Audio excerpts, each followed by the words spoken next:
So as many of you know, I've been making these videos for a couple years now, and I hope that I've established that I know what I'm talking about when it comes to acting, building characters, and how we put these complex human puzzles together. The reason I hope you understand that is because today I'm going to do something really different. But before I get started, I want to do a couple of things. First off, hi. If you're new here, I'm Preston, aka the Ploominator, and I talk about movies. And today, I want to talk about fandom, internet trends, and some strong opinions about certain IP interpretations. And also, help me keep this channel growing by sharing, liking, and subscribing. And check me out on Patreon for even more content. Links below. And today we're taking a break from the acting celebrations to talk about the wide and often contentious world of fan casting. As is pretty well established in certain circles, I'm quite a big nerd and I love many franchises very much. Among those are many of the notable franchises in popular culture. The James Bond movies, Batman, Star Wars, and of course, the Marvel Cinematic Universe. And among each of those are long-standing debates about who should play what characters and how movies should introduce those characters, and ultimately, what stories those characters should experience. And that got me thinking, as someone who looks at movies from the character and performer aspect first, what are some of the many considerations that go into ultimately casting a role? Why does this often result in that role going to unexpected or even questionable choices at times? And how do we bridge the gaps between those characters we love from numerous source materials and the ones that are introduced in a movie and or a television show in order to form audiences both old and new? How do we let those characters thrive? And ultimately, how do we tell the stories we love in new and unexpected ways? And so let me introduce you all, both audiences old and new, to another type of video, more informative and a little more broad, but I think very necessary. The series is meant to address the role of casting, explore the depth of characterization, and ultimately talk about not who should play certain roles, but what those roles are and what they could be. This is a place where I ultimately want to have a little fun with what I'm going to call complex casting.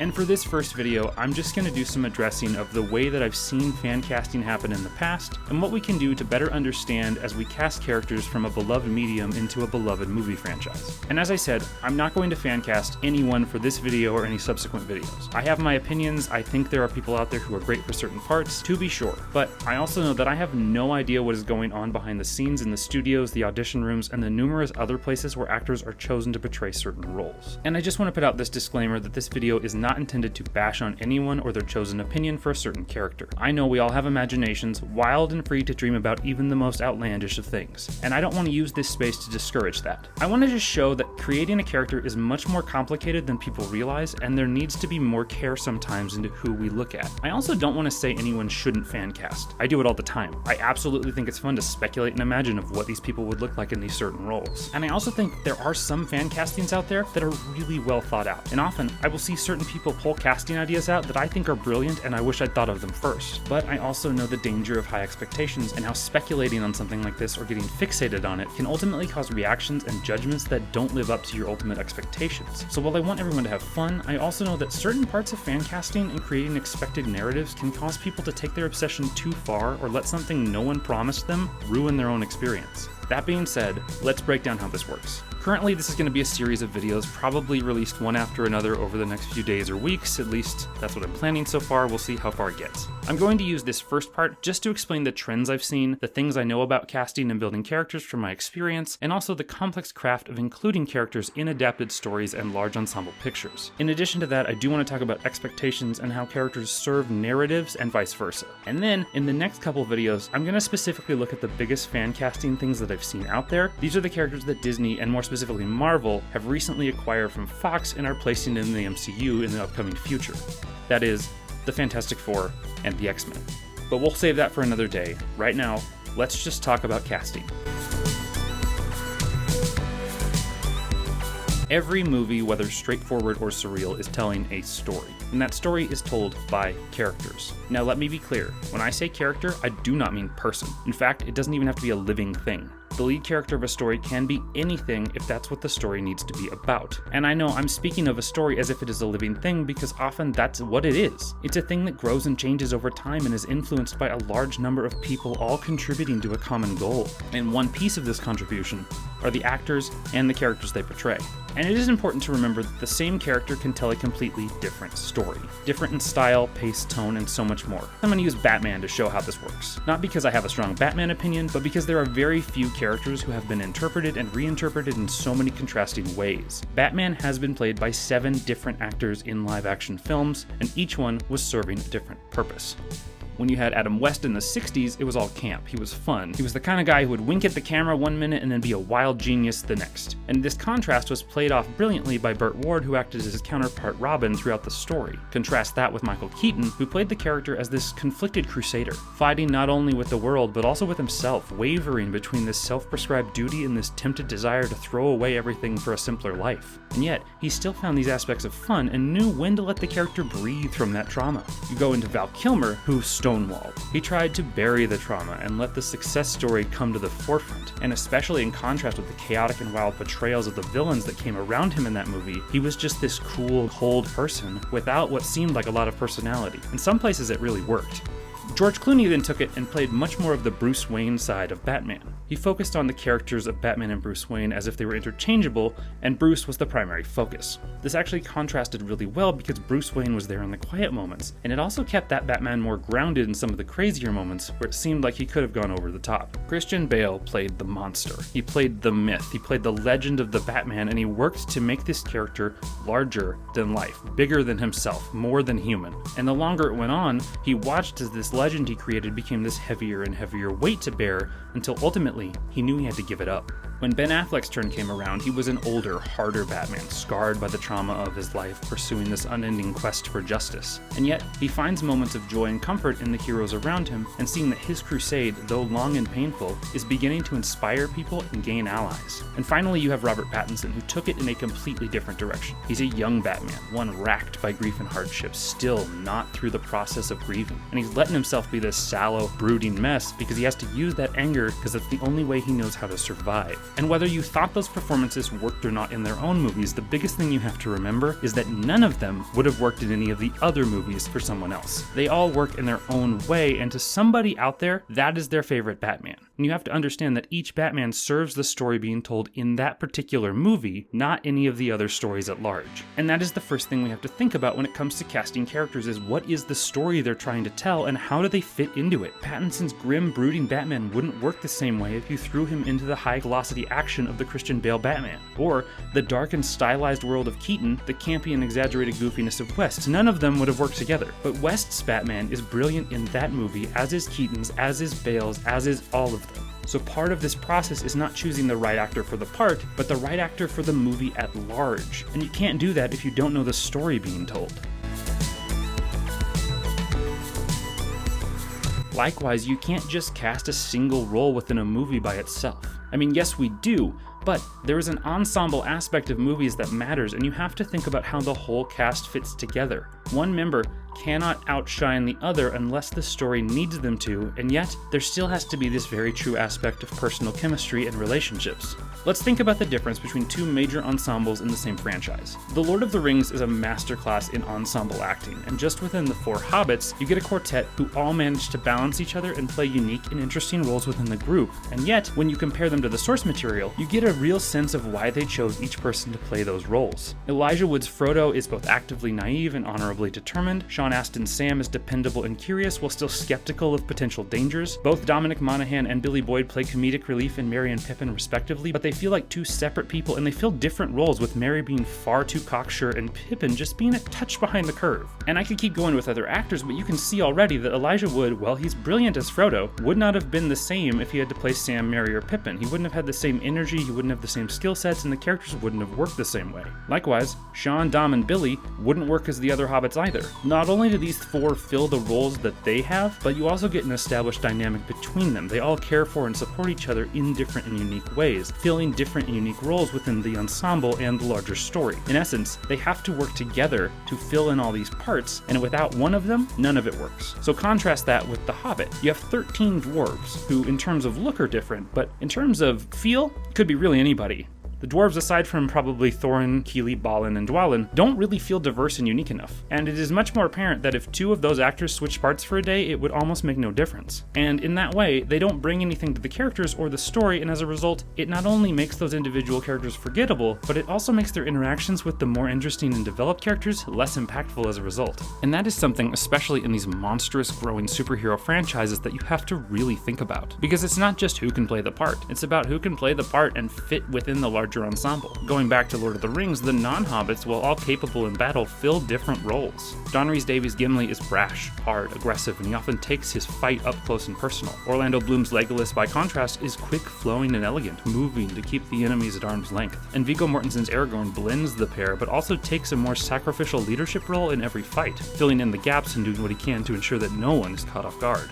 Now, this fighting style also plays out in their personalities as larger characters and as a group. Gimli is blunt, he's to the point, he's not afraid to say what's on his mind. Legolas is closed off and aloof, he's a little cautious, he chooses his words carefully, and he doesn't let people get close to him easily. Aragorn is a peacemaker. He's willing to do whatever it takes to bring people together, but he also knows that sometimes that means letting go of his own ego and putting himself in the middle of the fight rather than standing away from it. These characters then learn and grow over the course of this trilogy, and at the end of it, they show that they have affected and changed each other. Gimli is more elegant and thoughtful in his word choice. Legolas is less closed off and a little silly sometimes. Aragorn is capable of letting others fight their own battles and trusting in his allies. And that growth shows in the relationship between the actors and their characters. These 3 individuals were chosen for a specific reason, and while other 3 actors could have been just as effective, it would have been different, and it would have told a different story as a result. So while yes, you can cast someone who fits a part by itself, you also have to know that if there is someone out there who looks and acts 100% like the character, but can't blend in with the other actors that they're working with, they may not in fact be the best fit for that part. Typecasting is a common thing in the performative world, and it can have a bad reputation, but it also just means that actors know what kind of roles they fill and can actively pursue those sorts of characters if that's what they're interested in. And while typecasting does have its place in the world, it also limits the potential of actors and limits the audience's imagination when it comes to expectations. It means that actors don't get a chance to grow, change, and diversify. There are countless actors out there who just get placed in role after role that have startling similarities. You want a middle-aged, chubby, eccentric, energetic, musical, comedic character? Well, Jack Black's been knocking those out of the park for years. You want a sort of femme fatale who can play both charmingly naive and startlingly dangerous? Marion Cotillard has done both reliably well in the past. Need an older but steadfast action hero who comes across as larger than life? Is there anybody out there other than Arnold Schwarzenegger you should even consider? But by keeping these and hundreds of other actors in selective lanes, it limits both what they prove that they can do and how we see them. Think for a minute about how many brilliant performances we would have never gotten if Matthew McConaughey had just stayed in those romantic comedies. His work in Lincoln Lawyer, Dallas Buyers Club, and of course True Detective would have never happened. Likewise, the choice by many traditionally comedic actors to venture into more dramatic territory has given us some of the most phenomenal characters and stories in existence. Robin Williams in Good Will Hunting, Bill Murray in Lost in Translation, Jim Carrey in Eternal Sunshine of the Spotless Mind, and Melissa McCarthy in Can You Ever Forgive Me all come to mind. And there are hundreds upon hundreds of other examples. We can get these dynamic performances out of the most unexpected of places, but if we only see an actor's potential based on 1 or 2 traits, we'll never get there. And so, when someone is willing to take a risk either on themselves or as someone casting the movies, the character can then become something astoundingly remarkable. But while casting teams are willing to take more and more chances, audiences, especially those who have preconceived images of the characters in their mind, struggle to alter that expectation. And that can really limit them, and often can cause actors to fall out of love with the craft or refuse to continue. And it also means we think of actors in ways that cause us to revolt when certain casting decisions come out. For example, there was significant ire towards the choice of Daniel Craig as James Bond based entirely on the previous actors to play the role. He wasn't suave like Connery. He wasn't witty like Moore. He wasn't classically handsome like Brosnan. And God forbid, he was blonde. And we'll get to looks-based casting later, but I can honestly say that there was something far more important to James Bond than the color of his hair. The biggest problem with this reaction is that the audience, by and large, were not experts in any sense. Yes, they may have been fans of the previous Bond movies and even some of the books, but they didn't know the story that Everything or Nothing Productions was trying to tell. EON didn't want a suave, witty, put-together Bond because Casino Royale was a new, modern direction with a younger and more volatile version of the character. and Craig was perfect for that version. But without knowing any of this, they judged him on the type of character he was known for playing and what they had in their minds for what this character needed to be. But if you put Connery, Moore, or Brosnan's Bond in Casino Royale, it would not have been the same movie, and in fact, it may have been far less successful at the end of the day. James Bond is a diverse and wildly complicated character, and for almost half a century, he was run in a similar way. Slick, prepared, elegant, smart, resourceful, and ultimately incredibly capable. What Casino Royale set out to do was remove all of that. The people making the Bond movies wanted to change it and make a Bond who was nothing like Bond and someone who had to grow into that role through the trials of the movie. But the audiences couldn't fathom a Bond who wasn't anything other than what they thought Bond was. But once Casino Royale was released, it became this massive hit. It revived the franchise for fans old and new, and made Daniel Craig a household name. And if the audiences had the influence to alter that decision, it would have caused producers and directors to change the lead actor and may have ultimately caused farther harm to the franchise. And that's not to say that the actors who played Bond before weren't perfect for their chosen era of Bond movies. Connery was a pioneer who used this raw charisma and strength to just put this masculine idea out for a generation. Moore, while being less physical, used his wit and charm to win over opponents and allies alike. And Brosnan pushed the character into this modern age by adding this hyper capability, intelligence, and charisma that managed to make him cool in the fullest degree. And then Craig broke all of that by playing a character who was clumsy, blunt, pushed against every stereotype that had been associated with James Bond, and it worked. So while people may have this idea of a character in their head, it may not be the character the production team is actually trying to create. And therefore, your perfect casting wouldn't actually work. Typecasting is useful in some instances, but when it comes to a long-term casting choice, they may not be choosing that version of the character that you know. So while yes, you have the absolute definitive version of the character figured out, you then have to realize that the movie may not want that version of the character in any way, shape, or form. And the other big danger that comes from adapting any pre-established medium is the fact that characters often are told to look like the source material, and people have this vivid idea of what it looks like in their minds. And an inability to let go of those looks often makes people choose actors who really aren't good for the part. And just because a person looks like a character does not mean they have the depth, nuance, or complexity to play that character well, or even close to well. And this isn't a hard and fast rule. More often than not, Hollywood manages to find an actor who can both look and feel the part, or at least come close enough to satisfy fans of the original novel, comic book, radio series, etc. But this isn't always the case, and many times the movie versions of characters actually find ways to outshine their source material and redefine the way the public perceives those characters. And I think the most famous example of this is the Universal monster movies, specifically Dracula, Frankenstein's monster, and Dr. Jekyll and Mr. Hyde. In the novel Dracula, the Count is described as this startlingly unsettling tall old white man, clean-shaven save for a long white mustache and clad in black from head to foot, without a single speck of color on him anywhere. He's tall, he's got dense curly hair, large eyebrows, sharp teeth, and hairy palms. But when Universal made their now iconic version of Bram Stoker's novel, Bela Lugosi's portrayal, which looks nothing like the novel's description, became an instantly iconic character. But he's clean-shaven, he's well put together, he has this slick widow's peak defined hair and relatively human appearances overall.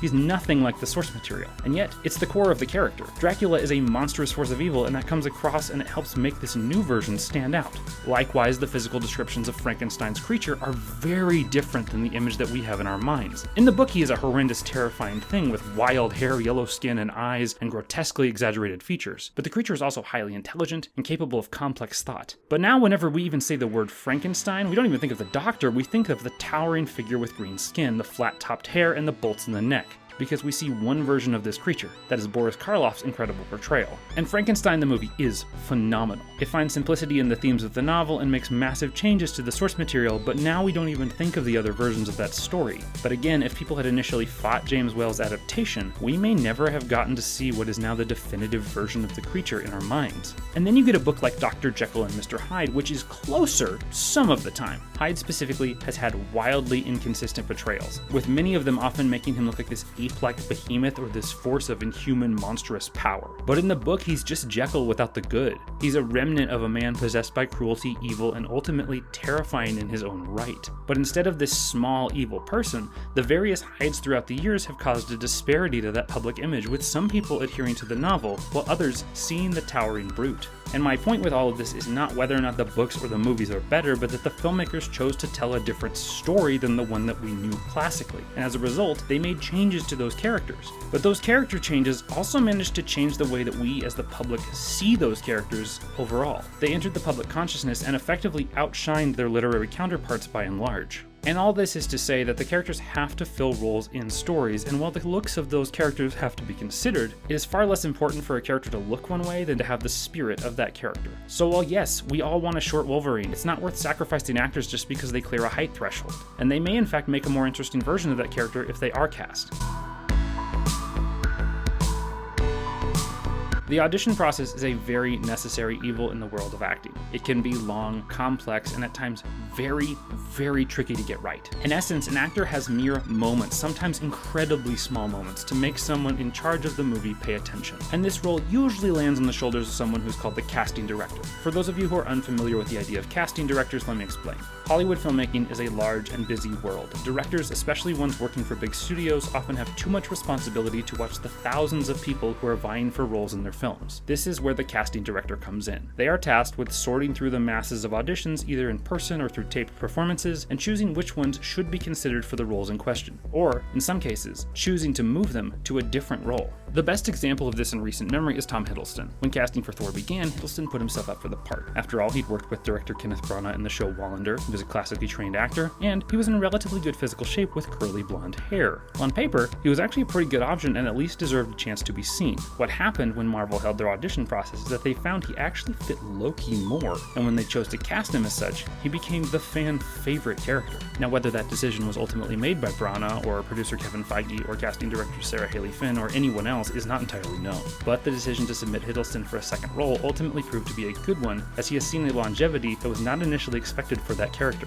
Additionally, there are so many other aspects that go into selecting actors, including reputation, schedule, salary demands, etc. So know that sometimes an actor is just too expensive, unavailable, or too unpredictable or dangerous to actually be chosen. There is so much that we, who have our own opinions, do not actually know about what's going on behind the scenes. So with all this in mind, and with the upcoming decisions to add majorly beloved characters to various properties, it is important to keep in mind these and several other aspects of the casting process. Look, we all have our picks, but ultimately, the movie is going to do what is best for the movie, the franchise, and ultimately the company. So know that there is so much more that we don't know when a studio announces a major piece of casting.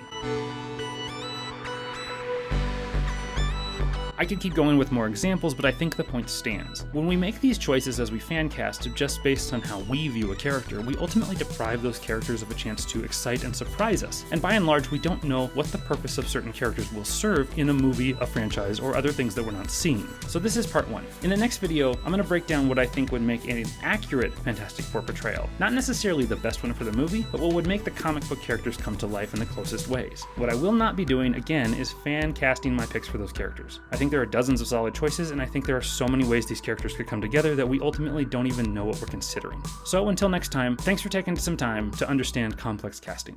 Thanks everybody for watching. I hope you learned something about all the new aspects of casting that happen when considering actors for roles, and ultimately can see why it is far more complicated than we may initially realize. What other aspect of casting and performing processes would you like to learn more about? Let me know in the comments down below, and help me make more of these videos by sharing, liking, and subscribing. If you want to see a more in-depth aspect of other actors, please check out my other video series, A Tough Act to Follow, or if you just want to have some fun discussing movies, look at my podcast with my brother, Welcome to the Party Pal. Thanks again for watching, and as I always say, thanks for taking the time to get Ploominated.